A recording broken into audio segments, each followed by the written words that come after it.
Teknikal itu bisa untung nggak? Bisa. Tapi untungnya itu terlalu kecil. Kedua, value investing. Value investing ini sebenarnya ibarat ada barang yang murah. Karena dia murah, dia akan attract pembeli. Yang ketiga, growth. Iya. Nah, growth ini sebenarnya fokus ke pertumbuhan. Ini fokus juga ke tren saham yang rame. Pertama, saya fokus di saham yang merger acquisition. Saham-saham yang diakuisisi. Berarti mencari saham-saham yang diakuisisi. Iya, resikonya kalau misalnya kita udah merasa nih pendapatan dia udah nggak bisa bertumbuh lagi ya, di situ kita mungkin boleh jual, kita boleh realisasikan. Kan dulu uang saya modalnya cuma 500 juta nih. Iya. 500 juta ini jadi ratusan miliar kan. Iya. Nah itu bukti keberhasilan dari growth investing itu.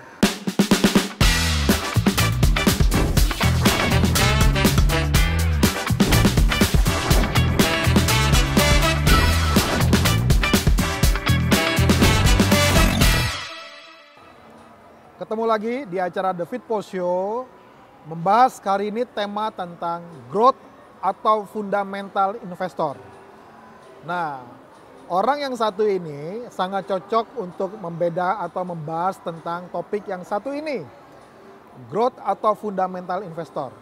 Nah, sekarang banyak orang mencari saham-saham yang walaupun pernya tinggi, tetapi mereka berpandangan bahwa secara masa depan, secara growth daripada perusahaan ini masih menjanjikan.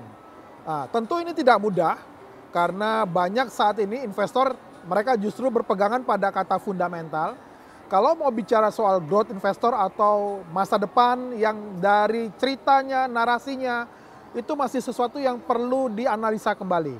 Tetapi orang yang satu ini sudah membuktikan dia kaya raya karena memiliki saham-saham atau pintar mencari saham-saham yang masuk dalam kategori growth secara perusahaan ke depan. Langsung kita undang Ko Andri Hakim. Selamat datang Ko Andri. Siap, Pak Firman. Ya. Luar biasa. Luar biasa. Ya, kalau bicara growth investor itu saya langsung ingat satu nama, Andri Hakim. Nggak ada nama yang lain. Karena emang saya fokusnya dari dulu nyarinya yang situ. Ya. Maklum dulu masih miskin. Jadi kalau mau kaya harus carinya yang multi bagger. Multi bagger ya. Multi-bagger. Cacing naga-naga. Betul. Cuma bisa dapatnya dari growth stocks. Growth stock. Yes. Nah, kok ini kan sesuatu yang sangat-sangat debatable ya. Ya. Karena orang bilang kalau kita mau investasi itu yang paling aman fundamental. Iya, betul. Betul. Ya. Nah, jadi kalau kita lihat tuh ada dua tuh, fundamental dan teknikal. Betul. Ya, sekarang ada di yang ketiga nih, ya, growth investor. Kenapa? Teknikal, banyak orang bilang yang analisa paham atau kelompok teknikal, mereka bilang fundamental bilang susah nih, untung nggak akan kaya nih. Iya. Ibaratnya pasti mereka suatu saat pasti akan rugi juga. Iya. Yang fundamental ini kenyataannya sekarang setahun terakhir sahamnya nggak kemana-mana. Oh iya. Ya. Nah, sehingga mereka akhirnya melirik kepada satu paham yang baru, ya, yaitu namanya growth investor. Iya. Nah, bagaimana memiliki keahlian untuk membidik atau mencari saham-saham yang memang secara ke depan, walaupun valuasinya pernya udah kemahalan, tetapi tetap yakin bahwa saham ini memberikan peluang untuk menjanjikan ke depan. Iya. Nah, silakan mungkin Ko Andri bisa jelaskan antara technical, fundamental, growth ini secara ketiga-tiganya tuh yang membedakan apa? Ini kalau dari pandangan saya ya, Ya. sebenarnya yang mana aja nggak masalah ya. Ada orang yang suka makan spaghetti, ada yang suka bakmi, ada yang suka kue tiaw, ya nggak ada preferensi gitu loh. Nah kalau saya memang dari awal tuh preferensinya itu yang growth. Soalnya saya merasa kalau dulu awalnya saya juga coba-coba pakai technical, coba-coba pakai fundamental value investing ya fundamentalnya value investing. Hasilnya itu tidak signifikan, hasilnya itu terlalu pelan. Contoh misalnya technical ya, kita ngomong technical dulu. Technical itu bisa untung nggak? Bisa. Tapi untungnya itu terlalu kecil. Misalnya kita kena signal ini, untung kita jual. Kena signal ini turun, kita cut loss. Untungnya tuh kecil-kecil terus, untung 5%, 10%, 5%. Kapan kayaknya gitu loh saya pikir. Lalu technical ini itu bisa dipakai, tapi untuk saham-saham yang blue chip, saham-saham yang transaksi hariannya itu besar. Technical itu tidak bisa dipakai di saham-saham yang small cap. Oke. Kalau kita pakai technical di saham yang small cap, itu bakal digeprek sama bandarnya, bakal rugi kita. Jadi technical ini bermasalah kalau untuk di saham Indonesia, karena saham Indonesia itu banyak kan medium to small cap. Nah ini nggak bisa dipakai karena saya nih misalnya saya market maker, saya bisa bikin sendiri chartnya, gitu loh. Makanya kalau orang misalnya pakai technical buta-buta di saham yang small stock, itu tinggal tunggu mati, gitu loh. Kedua, value investing. Value investing ini sebenarnya ibarat ada barang yang murah, karena dia murah dia akan attract pembeli. Nah, masalahnya di Indonesia, barangnya itu ada banyak. Ada 900 emiten. Sedangkan pembelinya itu sedikit. Investor di bursa saham Indonesia itu cuma 5%. Jadi, bisa aja saham ini murah, tapi nggak ada pembelinya. Karena pilihannya terlalu banyak. Pilihan terlalu banyak. Iya, jadi kayak contohnya misalnya kita pergi ke satu restoran. Di restoran itu ada 900 menu. 900 menu yang mungkin 300 itu enak. Tapi perut kita cuma muat makan satu menu. Gitu loh. Jadi yang lainnya ya nggak laku. Tapi sebenarnya yang lain itu murah dan enak. Tapi tidak laku karena terlalu banyak, sedangkan kita yang makan itu terbatas. Nah, itulah value investing. Bisa murah tapi bisa nggak naik-naik. Yang ketiga, growth.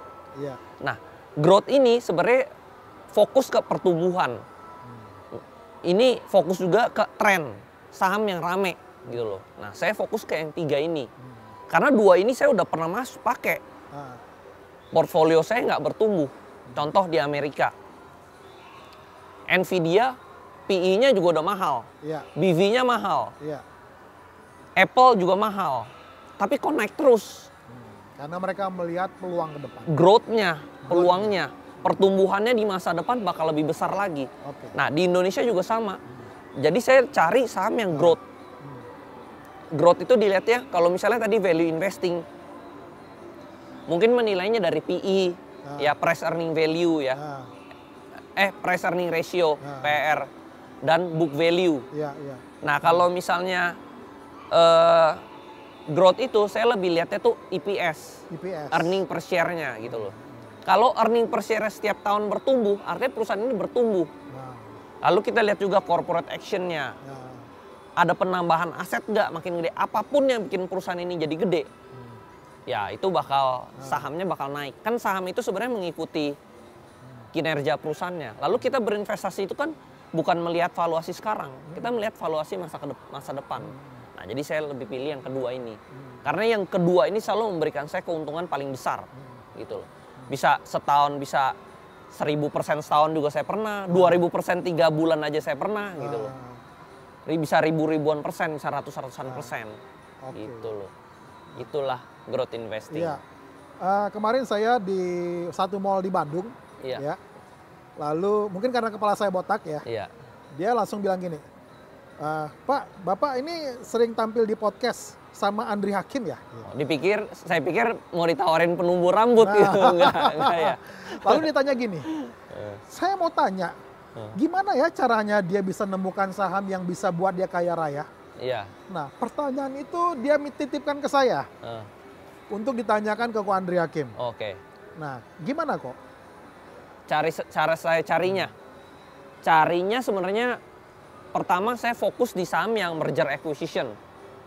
Saham-saham yang diakuisisi. Berarti mencari saham-saham yang diakuisisi? Iya, itu salah satu saham growth stock itu adalah saham yang diakuisisi. Kenapa saham diakuisisi itu masuknya growth stock? Karena tadi misalnya inilah, tadinya ada gelas, harganya 5.000 nih. Terus tiba-tiba gelas ini mau diakuisisi sama Hermes. Mau ditempel jadi jadi Hermes. Harganya berubah dong, nggak mungkin jadi 5.000 lagi. Harganya jadi mungkin bisa 100.000. Karena branding, ada segi branding. Sama juga, misalnya ada satu perusahaan jelek, perusahaan sama lah ya, ini kenapa saya bisa ketemu saham Pani ya. Ah, Tadinya perusahaan ini perusahaan kaleng, iya, tiba-tiba diakuisisi sama Agung Sedayu. Kan berubah dong. iya. Dari perusahaan kaleng berubah jadi properti. Lalu di situ juga ada added value, ada nama baik Agung Sedayu, Ah, ada nama baik Anthony Salim. Nah itu tadi sama. Tadinya nih gelas nggak ada brand. Sama lah kayak produk kalau dari Cina gitu loh, tas dari Cina. Awalnya nggak ada brand. iya, Begitu ditempel merek H, Hermes, Ah. kan added value-nya langsung naik berkali-kali iya, lipat. iya, iya. Nah itu sama, seperti itu. Oke, oke. Hanya itu aja, berarti akuisisi, Itu salah satu stepnya. salah satu stepnya. Salah satu. Kedua ya corporate action, masukin aset. Corporate action. Iya, jadi apapun misalnya tadinya misalnya saya punya perusahaan gelasnya 1, tiba-tiba saya tambah lagi gelas kedua. Ah, Valuasinya kan jadi 2, bukan Iya. jadi 1. iya, iya. Jadi apapun yang ditambahin aset, corporate action, inject aset, red issue tapi nambah aset ya, itu bakal added value jadi growth. Berarti bertumbuh. keywordsnya itu aja. Yang ketiga, Ah, earning per share-nya harus naik, EPS-nya harus naik. EPS. Jadi perusahaan ini kan bisnis ya. Ah, Bisnis itu dia harus bertumbuh. nah, Kalau dia nggak bertumbuh, ya artinya bukan growth. Namanya growth itu kan dia harus bertumbuh.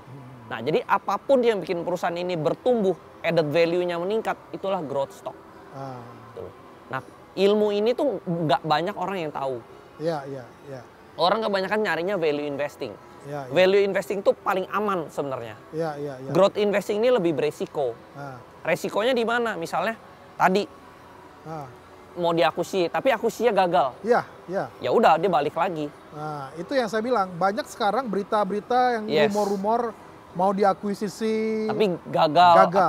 Atau bohong. Ah. Akuisisi bohong-bohongan juga ada. Ah, Karena pemiliknya nggak jujur, ah. dia sengaja bikin cerita akuisisi tapi akuisisinya nggak benar gitu. Nah, udah berapa lama Ko Andri di growth investor? Dari 2020. 5 tahun. Iya. Nah, pertanyaannya bagaimana Ko Andri memfilter yang berita-berita palsu seperti itu? Saya pelajarin sedetail-detailnya. Turun ke lapangan, cek perusahaannya benar-benar. Oh, Sampai jadi ketemu karyawan perusahaan itu saya temuin. jadi kalau ada berita seperti itu turun ke lapangan. Turun ke lapangan. Jadi orang tua saya dari dulu, dari saya bisnis udah dia kasih tahu. Mau kaya itu nggak bisa duduk di belakang meja doang. Mau kaya itu harus turun ke lapangan. Ya itu saya turun ke lapangan. Jadi jadi investor pun saya turun ke lapangan, saya pelajarin gitu. Oh, oke, Gitu. oke, oke. Jadi misalnya terus misalnya saya dapat informasi nih dari karyawan-karyawan. Orang bilang saya, kok Andri insider? Itu Nah. bukan insider, itu research Oh. gitu loh. Turun ke lapangan ngecek itu namanya research gitu loh. Jadi memang benar ya, Ko Andri bukan insider ya, bukan? Ya? Bukan, nggak ada nih perusahaan-perusahaan yang saya masuk ini saya kenal. Tapi karena saya turun ke lapangan, saya ketemu karyawan-karyawannya, saya jadi kenal. Ketemu ownernya juga. Mungkin owner lebih susah ya, owner susah lah. Oh, Sampai owner mungkin nggak nyampe ya, cuman sampai corporate secretary bisa lah. jadi nggak sampai ke owner, Enggak, hanya sampai corporate secretary mungkin bisa. Dan bertanya pada karyawan mereka. bawah juga bisa. Oh gitu. Nah sekarang pertanyaan, ada berapa perusahaan yang Ko Andri udah lakukan hal itu dan sukses di portofolio Ko Andri? Yang saya lakukan mungkin ada lebih dari belasan kali. Dari belasan itu berapa emiten yang ternyata membuktikan ya mereka signifikan mendongkrak portofolio Ko Andri? 90% berhasil, 10% Wow. gagal. Oh gitu? Iya, 90. Kan dulu uang saya modalnya cuma 500 juta nih. Iya, iya, iya, iya. 500 juta ini jadi ratusan miliar kan. Iya, iya. Nah iya. itu bukti keberhasilan dari growth investing itu. Oh iya, iya, Gitu iya. loh. Oke, oke, oke, oke. Jadi 90% berhasil. 90% berhasil. Yang 10% ini kalau gagal saya butuh buru-buru cut loss. Nah, Jadi sama lah kayak kita berbisnis lah. Nggak mungkin setiap kali kita bisnis selalu untung. iya, iya. Pasti ada salahnya juga. Nah sama, saya udah pelajari detail-detail, tetap bisa salah. Nah kalau salah ya kita harus admit, kita salah udah kita harus cut. Emiten tuh ada di Pulau Jawa atau di luar Jawa? Yang Ko Andri datangin? Rata-rata di Pulau Jawa. Rata-rata Karena Pulau Jawa. semua perusahaan besar di Indonesia itu rata-rata berbasis ya di Jakarta, kalau nggak Surabaya ya antara dua kota itu Ya, aja. rata-rata yang IPO di Yes, Jakarta. rata itu. Pulau Jawa ya. Betul. Jadi ya memang terus kan ada yang nanya ya, Kalau saya tinggal di luar kota gimana? Ya kalau mau saran kasar ya mendingan pindah ke kota gitu loh. Sama lah kayak misalnya kita mancing nih, kita tahu ikannya di sana, ya kita mancing ikannya di sana, jangan kita mancingnya di sini gitu loh. Nah kalau sama, misalnya kita bisnis nih, kita tahu duitnya itu ada di Jakarta, di Surabaya, ya kita tinggalnya di Jakarta, di Surabaya, jangan tinggalnya di daerah gitu loh. Kalau mau ngomong kasar ya, kalau mau nasihat yang agak keras gitu loh. Itu nasihat dari orang tua saya juga gitu loh. Jadi kita harus mancing di tempat yang mana ikannya banyak. Mau cari uang juga sama, cari di tempat yang uangnya banyak. Gitu loh, ya di kota besar. Nomor 2 uang beredar paling banyak di mana? Ya di bursa saham. Jadi saya udah memancing di tempat yang tepat menurut saya, seperti itu. Oke, memang kalau kita pikir ya, kalau growth investor ini kan ibaratnya saham ini pasti kita akan menemukan pair yang kemahalan. Yes. Ya, karena istilahnya kita udah menilai dia terkait dengan masa depannya. Iya. Sementara laba yang dihasilkan sekarang itu tidak seperti narasi atau yang akan tercermin di depan. Iya. Nah, resikonya kan tinggi banget ya kok ya. Resikonya kalau misalnya kita udah merasa nih pendapatan dia udah nggak bisa bertumbuh lagi ya, di situ kita mungkin boleh jual, kita boleh realisasikan. Jadi growth itu nggak harus kita pegang terus, nggak. Begitu dia pertumbuhannya sudah melambat, kita jual. Contoh lah misalnya kita punya pohon kelapa sawit ya. Saat dia kecil kan pertumbuhannya kenceng tuh. Iya. Saat dia udah lewat 5 tahun kan pertumbuhannya tidak signifikan. Betul. Ya udah di situ kita boleh jual. Dan setahu saya masa panennya terbatas sampai 25 atau 30 tahun. Yes. Jadi growth investing itu kita lagi pertumbuhannya tinggi, kita beli, kita tahan. Begitu dia udah maksimal, di situ kita udah jual, kita ganti lagi yang lebih kecil, yang naiknya lebih cepat lagi. Seperti itu. Pasti pertanyaan ini ditunggu oleh banyak orang. Gimana dengan saham yang satu itu? Yang mana nih? Yang saham yang satu itu, apakah dia masih akan terus bertumbuh? Atau Ko Andri udah mulai yang depannya P itu ya? Menurut saya pasti banyak orang yang bertanya gitu. Kalau menurut saya dari segi aset dia sangat besar. Jadi masih bisa bertumbuh. Cuman mungkin karena market global sekarang lagi kacau, ya mungkin penjualan dia ada sedikit terganggu lah, seperti itu. Tapi kalau bertumbuh menurut saya masih bisa bertumbuh ya. Seperti itu. Karena room for growth-nya masih besar menurut saya. Nah, kok sekarang kalau growth investor itu kan dia fokusnya kan tadi ya kepada ibaratnya kita melihat next ke depan ini future-nya seperti apa. Yes. Ya. Berarti kita harus pantau IPS-nya. Yes. Betul ya. Nah, ketika kita lihat ternyata IPS-nya tidak mengkonfirmasi terkait dengan proyeksi ke depan, itulah saatnya kita melakukan evaluasi. Yes. Betul. Sebenarnya saham kayak BCA itu juga termasuk saham growth investing juga. BCA. Oh ya? Karena PE-nya mahal, BV-nya mahal, tapi IPS-nya kan bertumbuh terus, makanya sahamnya naik terus. Dia terkoreksi ini cuman karena market global aja sebenarnya. Masalah global lalu asing pada jualan, makanya sahamnya terkoreksi. Justru itu waktunya time to buy. Saham-saham apa lagi yang menurut Ko Andri yang hampir mirip seperti itu? Yang apapun yang kemahalan tapi IPS-nya meningkat terus itu growth sebenarnya. BCA juga masuk growth. Gitu loh. Kayak Pani itu masuk growth. Gitu loh. Termasuk ya yang lain-lain kecil-kecil itu banyak yang growth. Nah, untuk pertanyaan yang lebih detail dan ingin jawaban yang lebih detail itu ada di Meet and Greet yang tentu kita tidak tayangkan secara online ya. Itu sebabnya ikutin terus The Fit Post Show, daftar acara Andri Hakim supaya saudara bisa ketemu langsung seperti saya dan tanya langsung to the point dan mendapat jawaban langsung. Oke, lanjut. Pak Andri, growth investor tadi untuk pemula apa lagi yang harus mereka miliki selain mereka harus melihat growth EPS-nya, apalagi yang mereka harus punya? Ownernya lihat juga, ownernya.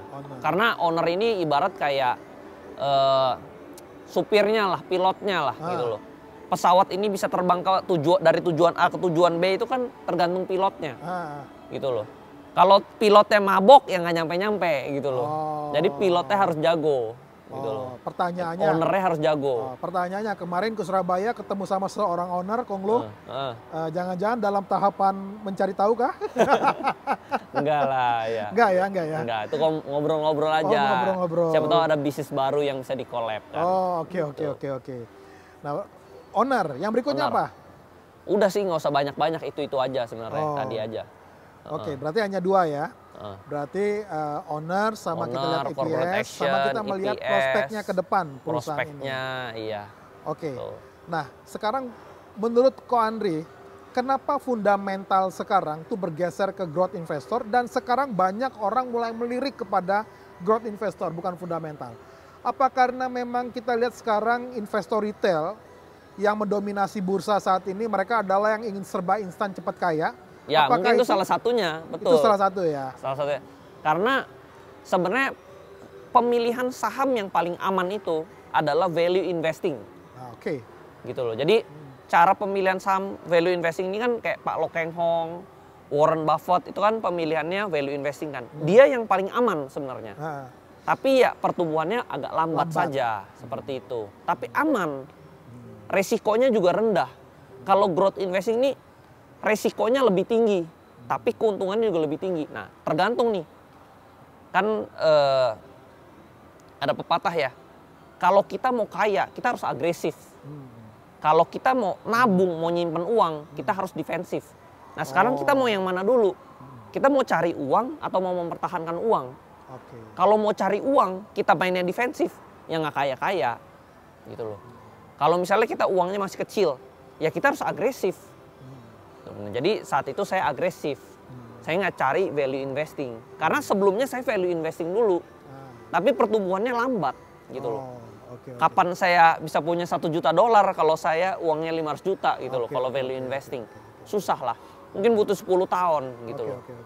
Seperti itu. Oke, jadi untuk investor pemula, mereka disarankan untuk tidak terjun ke situ ya, kalau seandainya mereka tidak punya basic. Tapi semua ini kembali ke risk profile masing-masing. Risk profile masing-masing. Karena kan setiap orang kan umurnya beda-beda, risk profile-nya juga masing-masing ya. Mungkin kalau yang udah agak tua, mungkin boleh value investing. Tapi yang misalnya masih muda, mungkin dia lebih berani spekulasi ya, lebih growth investing seperti high itu. risk, high return. Tapi masing-masing disesuaikan dengan profil masing-masing. Betul sekali. Yang agresif boleh, tapi yang moderat, yang konservatif jangan. Betul. Nah, Ko Andri, sekarang Ko Andri kan juga mengajarkan terkait dengan bagaimana berinvestasi di growth investor. Ya. Di kelas yang Ko Andri lakukan, adakan setiap bulan. Iya, betul. Nah, kira-kira apa yang rata-rata mereka tanyakan di situ, Pak? Kalau pertanyaan paling banyak mah beli saham apa, itu pertanyaan paling banyak gitu loh. Cuman memang di kelas saya itu saya nggak terlalu rekomendasi saham gitu loh. Tidak merekomendasikan saya saham gitu loh. Karena percuma nih, saya kasih dia ikan, besok dia lapar lagi, minta ikan lagi. Jadi menurut saya guru yang benar itu bukan kasih ikan. Kasih ilmunya, ajarin cara mancingnya supaya dia bisa mancing ikan sendiri. Gitu loh. Bisa dapat ikannya atau enggak, balik ke diri masing-masing. Jadi yang diajarkan itu adalah cara ilmunya. Saya udah ajarin ilmu yang sama persis gitu loh. Ilmu yang sama persis. Betul, karena di sana banyak teman saya yang uangnya dari ratusan juta jadi puluhan miliar tuh banyak. Tapi yang nggak sukses ada nggak? Ada juga. Jadi semua itu balik ke dirinya masing-masing. Seberapa niat, seberapa rajin dia seleksi saham gitu loh. Oke. Kelasnya berapa lama, Kak? 5 hari. 5 hari, betul. 4 hari online? 4 hari online, 1 hari offline. Betul. Berapa lama? Ko Andri udah melakukan ini berapa lama kelas ini? Baru 2 tahun terakhir sebenarnya. 2 tahun terakhir. Apa yang memotivasi Ko Andri untuk supaya orang-orang mulai belajar tentang bagaimana mereka berinvestasi dengan caranya seperti yang Ko Andri ajar? Karena sebenarnya misalnya orang selalu lihatnya ke kripto ya. Kripto itu kasih keuntungan besar. Sebenarnya kripto itu resikonya jauh lebih besar daripada saham. Karena saham itu kita bisa lihat laporan keuangannya, kita bisa lihat pembukuannya, kita bisa tahu beli yang murah dan mahalnya di mana gitu loh. Kita bisa lihat pendapatannya, earning per share bisa kelihatan. Kalau kripto kita mau lihat apa? Nggak ada kelihatannya gitu loh. Jadi menurut saya investor di Indonesia itu masih sangat sedikit. Kalau kita lihat investor di Amerika itu 70% itu investor. Di Indonesia itu baru 5%. Iya, bahkan nggak nyampe. Iya, jadi financial education di Indonesia itu masih sangat rendah sekali. Bahkan di India aja sekarang udah mulai tinggi. Makanya misalnya asing lari ya dari bursa saham India ya. Iya. Tapi lokalnya tetap rame. Iya. Nah, kalau Indonesia sangat bergantung sama asing. Kenapa? Karena lokalnya semua pada sibuk cari makan gratis mungkin ya. Iya. Oke. Berarti marketnya masih besar sekali. Marketnya masih sangat besar sebenarnya. Marketnya masih besar sekali ya. Iya, dan uang yang berputar terbanyak di Indonesia itu sebenarnya di bursa saham. Nah, uang yang sebesar ini cuman yang ngerti itu cuman 5% penduduk Indonesia doang. Iya, dan kalau dibanding dengan negara-negara Asia, Indonesia masih paling bawah. Yes, betul. Bahkan kalah dengan Vietnam. Iya, betul. Oke, jadi marketnya masih sangat besar. Dan ini yang membuat Ko Andri salah satu ingin mengajak investor muda, pemula, untuk mereka mulai belajar untuk berinvestasi. Iya, karena kerja doang nggak bakal bikin bisa kaya gitu loh. Harus dikombinasikan dengan berinvestasi. Nah, kalau nggak salah dulu Ko Andri pengusaha ya? Betul. Memutuskan untuk full time. Betul, dulu saya bisnis sudah 10 tahunan lebih. 10 tahun lebih? Iya, tapi ya begitu. Bisa makan tapi nggak bisa kaya. Oh. Di saham baru beneran kaya. Baru beneran kaya di saham. Yes, betul. Tetapi untuk mau benar-benar menjadi full time trader, full time investor di saham, harus tahu caranya. Iya, harus fokus. Harus fokus. Betul. Harus fokus ya. Harus fokus. Tuh dengar tuh, harus fokus. Ya, yang di depan-depan ini fokus gitu ya. Oke, Ko Andri, satu lagi. Ko Andri melakukan edukasi kepada banyak investor. Iya. Baik yang di Jakarta, di Jawa maupun di luar Jawa. Ya. Iya. Dilakukan secara online dan secara offline. Iya.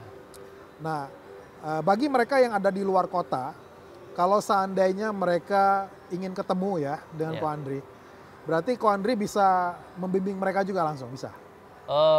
Paling yang di hari kelima doang yang offline gitu loh. Offline hari kelima? Iya. Oh, atau mereka yang daftar melalui... Kalau nggak mereka ikut yang 4 hari online doang 4 hari palingan, online. seperti itu. Oke, oh ya, kalau dia mendaftar di Fitpost Show, mereka bisa meet and greet. Iya, betul.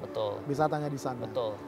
Oke, konklusinya, kesimpulannya, growth investor, silakan kok, apa kok? Kesimpulannya, jadi kaya di saham itu banyak, bisa gitu loh. Tinggal seniat apa, sefokus apa gitu loh. Jadi kuncinya itu cuma kombinasi modal, skill, waktu. Ini 3 doang. Modal, skill, waktu. Iya. Kalau kita punya salah satu aja bisa kaya. Ya. Kalau punya 3-3-nya luar biasa kaya pastinya. Oke, modal, skill, dan waktu. Iya. Oke, modal, skill, waktu. Bagi Anda yang sudah punya modal dan Anda punya waktu, nah sekarang Anda butuh skill. Iya. Itu sebabnya daftar acara bersama Andri Hakim melalui The Fitpost Show supaya Anda seperti Andri Hakim, modal, waktu, skill supaya Anda bisa kaya bersama dengan Andri Hakim. Makasih Ko Andri. Thank you. Ya, sampai ketemu di acara The Fitpost selanjutnya.